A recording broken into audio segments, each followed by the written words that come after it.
Gracias, Desiree. Bueno, muchas gracias, David, por invitarnos a este congreso tan estupendo, desde luego fuera de lo normal, a lo que estamos habituados los ingenieros. También voy a empezar incidiendo en unas palabras que ha dicho David Prats al principio. La mala fama que tiene la carretera como medio contaminante. De hecho, en los fondos que han venido de Europa, los fondos del PRTR, no hemos tenido apenas fondos para inversión en carretera. Se entiende como un medio contaminante cuando la realidad es que desde que se construye la carretera, que ya los gestores y el sector de la carretera está trabajando mucho para utilizar residuos de otras industrias, como ha comentado Ana, residuos de árido siderúrgico, residuos de polvo de neumático fuera de uso, reciclamos nuestro propio pavimento. Pero la realidad es que desde que se construye hasta que se tiene que rehabilitar, que pasan 10-15 años, la carretera no contamina nada. Quien contamina son los vehículos que pasan por encima. Entonces, creo que iniciativas como esta de utilizar productos fotocatalíticos, donde al menos podamos compensar algo esas contaminaciones que producen los vehículos, pues yo creo que son muy interesantes. Voy a empezar hablando de experiencias pasadas. En mi etapa en el Ministerio de Transportes hicimos un proyecto piloto en la autovía 31. La 31 es una autovía que surge de una bifurcación en la A3, en la carretera en la Madrid-Valencia. Transcurre por las provincias de Albacete y Alicante y la carretera en esas dos provincias están gestionadas mediante contratos de concesión de autovías de primera generación. El que fuera una concesión, igual que a vosotros, yo creo que nos ha facilitado poder hacer este tipo de experiencias.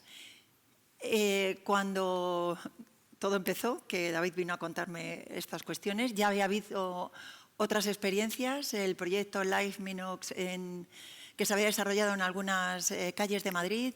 Hay una publicación del CEDES con las conclusiones de ese proyecto. Y la realidad es que las conclusiones no fueron con los resultados deseables. Por ello, cuando hablamos con David cómo aplicar estas técnicas a nuestras carreteras, la verdad es que no me atreví a hacerlo sobre el pavimento. Y decidimos hacerlo sobre otros activos de la carretera. Estoy hablando de los años 2019-2020, antes de la experiencia de la Generalitat.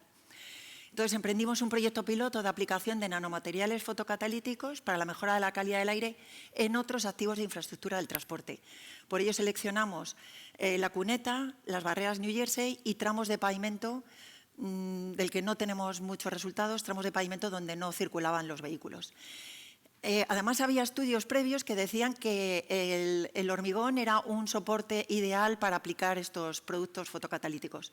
Como decía, seleccionamos la autovía 31 y lo primero que hicimos fue firmar un protocolo con todos los agentes, el Ministerio, lógicamente, como propietario de la infraestructura, el CEDES, que era quien coordinaba todo lo que estábamos realizando, Auyasa, Autopista de los Llanos, que era la concesionaria, Aquaterra, que participó financiando junto con las empresas que formaban parte de la concesionaria, por supuesto la Asociación Ibérica de Fotocatálisis, la Unidad Fotoer del CIERMAT y EPTISA colaborando con sus servicios. Lo primero que hicimos fue seleccionar los tramos pilotos sobre los que íbamos a aplicar los productos, luego la selección de los productos y la manera de aplicarlos, estudiamos la efectividad de estos productos como descontaminante y luego la validación o refutación del sistema. De modo que seleccionamos los tramos pilotos, seleccionamos 3 tramos de 100 metros de barrera New Jersey, cercanos al tramo, lógicamente cercanos al tráfico, y 3 tramos también de 100 metros de longitud de cuneta en la mediana. Además, estos 3 tramos de cuneta se seleccionaron otros 3 equivalentes sobre los que se hicieron también los ensayos de control de calidad, aunque no se había aplicado el producto para comprobar la eficacia del sistema. Como decía, seleccionamos los tramos. Lógicamente, estos tramos se escogieron con alto nivel de exposición solar, en unas zonas con una humedad relativa entre el 20 y el 70% y con un rango de temperaturas entre 10 y 40 grados y, lógicamente, próximos al tráfico. Posteriormente hicimos la selección de los productos y cómo íbamos a hacer la aplicación. Se evaluó la actividad fotocatalítica inicial según los ensayos la UNE y la ISO, y los clasificamos en función de la tabla 11 del Libro Blanco de Fotocatálisis. Hicimos los ensayos de durabilidad mediante ensayos de saturación acelerada y de capacidad de regeneración tras la fase de saturación. Posteriormente estudiamos cómo hacer la aplicación. Lógicamente había que limpiar el soporte y efectuar luego labores de mantenimiento mediante lavados de agua y desengrasantes comerciales. Posteriormente ejecutamos las obras. Las obras, además de la aplicación del producto, en las cunetas construimos una especie a su vez de cunetas de recogida de aguas del lixiviado. Como decía, lo hicimos por duplicado en los 3 tramos de 100 metros, más en otros 3 tramos para comprobar la eficacia. También incorporamos testigos en el hormigón, muestras testigos. Aplicamos el producto a las barreras y a las cunetas. Y a los 6 meses empezamos a comprobar la eficacia.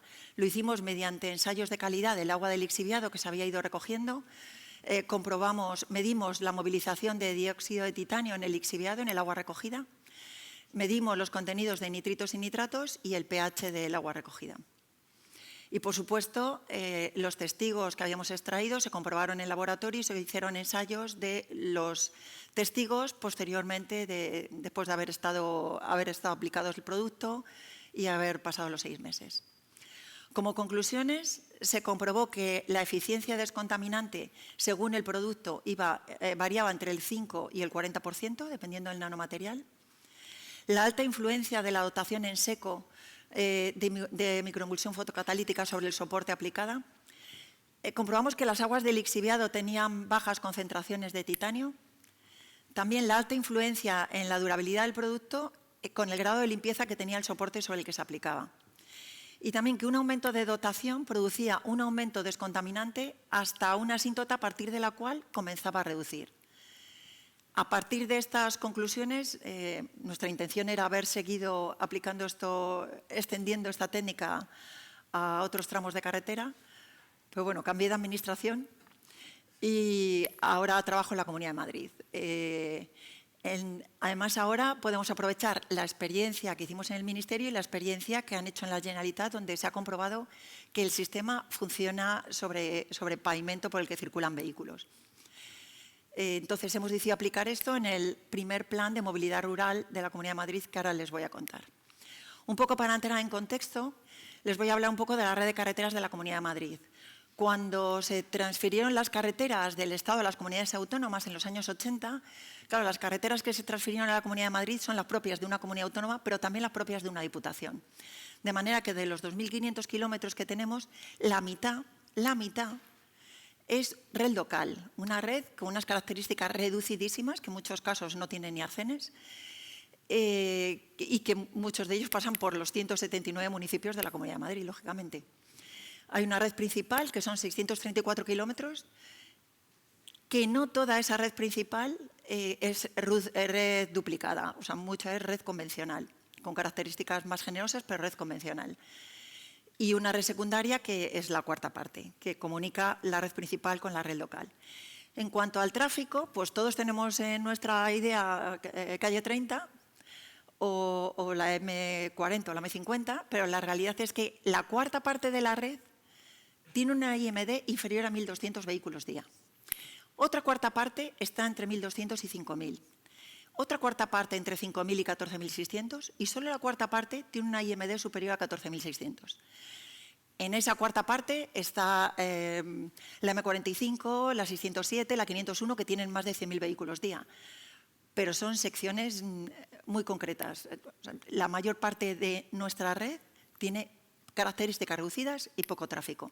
Entonces, con estos mimbres, la Comunidad de Madrid tiene un plan de inversión regional que gestiona la Consejería de Presidencia y que se dedica, es dinero que se destina directamente a los ayuntamientos y que se destina para la mejora de colegios, de centros de salud, de embellecimiento, etcétera.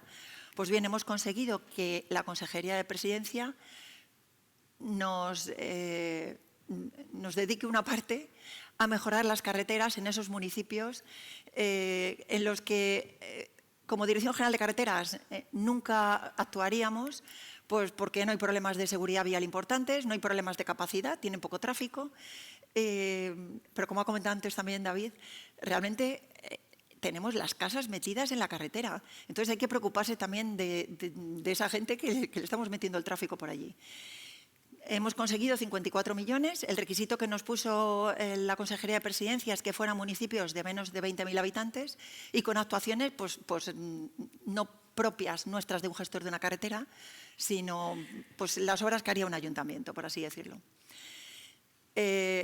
Las actuaciones van a ser de mejora de travesías, mejora del firme únicamente en 2 tramos, pues también de manera singular, para probar cosas nuevas.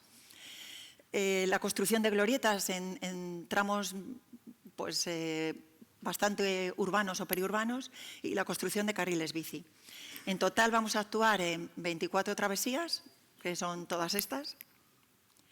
Y las actuaciones que vamos a hacer pues, son fundamentalmente de ensanche de aceras, de construcción en casos en los que no exista o de reposición de las existentes, mejora de accesibilidad peatonal, entendiendo que lo que vamos a hacer es quitar báculos que están en el centro de las aceras para que puedan pasar sillas de ruedas y carritos de bebé. La mejora del firme si procede, muchas tienen el firme bien porque apenas tienen tráfico pesado. Incorporación de iluminación si es necesaria, incremento y mejora de la señalización horizontal y vertical, pasos de peatones, dientes de dragón, cualquier tipo de medida que suponga un calmado de tráfico y la reducción de, por tanto, la velocidad. Instalaremos mobiliario urbano, jardinería y arbolado, y aquí es donde entra esta charla, que es la aplicación de productos fotocatalíticos. Vamos a aprovechar que vamos a actuar en muchas aceras, en casos en temas de pavimentos para aplicar estos productos. Aquí, gracias al apoyo de la asociación, claro, nosotros somos bastante ignorantes en esto. No sabíamos utilizar productos in situ o productos que ya vienen prefabricados en plantas de producción de elementos prefabricados. Hemos decidido que el producto que vamos a utilizar va a ser in situ. En el firme vamos a utilizar una lechada percolada sobre pavimentos drenantes. Y en las aceras vamos a utilizar microemulsiones con base acuosa. A modo de ejemplo les voy a poner imágenes de 4 travesías. Esta es Villamanrique de Tajo. Es un municipio que tiene una población de 800 habitantes, que en su economía tiene gran importancia el sector agrario debido a la concentración parcelaria que se hizo en la zona. Es una zona en Madrid llamamos la zona de Las Vegas, la zona sur de Madrid, pues debido a la concentración parcelaria hay mucha maquinaria pesada que pasa por el centro de la travesía. Vamos a separar los tráficos en calles diferentes, los sentidos, para poder ensanchar las aceras y aplicar tratamiento fotocatalítico en las aceras y sobre el pavimento, que como está en buen estado lo vamos a aplicar directamente sobre él. Este es el caso de Cercedilla. Cercedilla es un municipio al norte de Madrid. Está dentro del Parque Nacional de la Sierra de Guadarrama. La verdad es que la calidad del aire es bastante buena. Es un municipio como aquí podría ser el Prepirineo, a 1.200 metros de altitud, pero es un municipio muy, muy turístico. Los fines de semana tiene muchísimo tráfico y hemos decidido aplicar el tratamiento sobre el acerado, que en este caso es de granito, y sobre el pavimento existente, aprovechando que también tenía buen estado de conservación. Otro ejemplo es Fuente del Saz, es el municipio que tiene la IMD más alta. En este caso, las aceras son anchas, pero están en mal estado. Entonces, prevemos la renovación completa de las aceras mediante un embaldosado sin tratamiento hidrófugo, esto es lo que nos habéis dicho en la asociación, para posteriormente aplicar también la microemulsión con base acuosa. Y por último, Nuevo Baztán. Nuevo Baztán también es un municipio que en principio no tendría problemas de aire, pero tiene una actuación, vamos a hacer una actuación anexa a un conjunto artístico del siglo XVII, que también tiene muchísima afluencia turística los fines de semana. Entonces vamos a aprovechar para aplicar este tratamiento fotocatalítico a las aceras, que en este caso son de piedra 100% caliza. Posteriormente lo que haremos es comprobar, hacer un control y seguimiento externo de la eficacia descontaminante. Claro, cuando hicimos nosotros el ensayo en la 31 todavía no medíamos calidad del aire, comprobábamos la descontaminación midiendo los lixiviados. Ahora ya que vemos que en Cataluña ha funcionado, haremos lo mismo. Y comprobaremos también la eficacia del producto sobre las diferentes superficies, las aceras de granito, las aceras calizas y las de baldosa hidráulica. Y, por supuesto, nuestro objetivo es la extensión a otros tramos de carretera, que este plan de movilidad rural se pueda extender a otras travesías en años futuros. Las obras está previsto que se inicien en 2026 y en 2027 podríamos empezar a medir. Desde luego, lo que hay que hacer ya es pasar de los tramos piloto a la acción. Esto está funcionando en muchos sitios, pues aprovechémoslo y tiremos para adelante. Y nada más. Muchas gracias.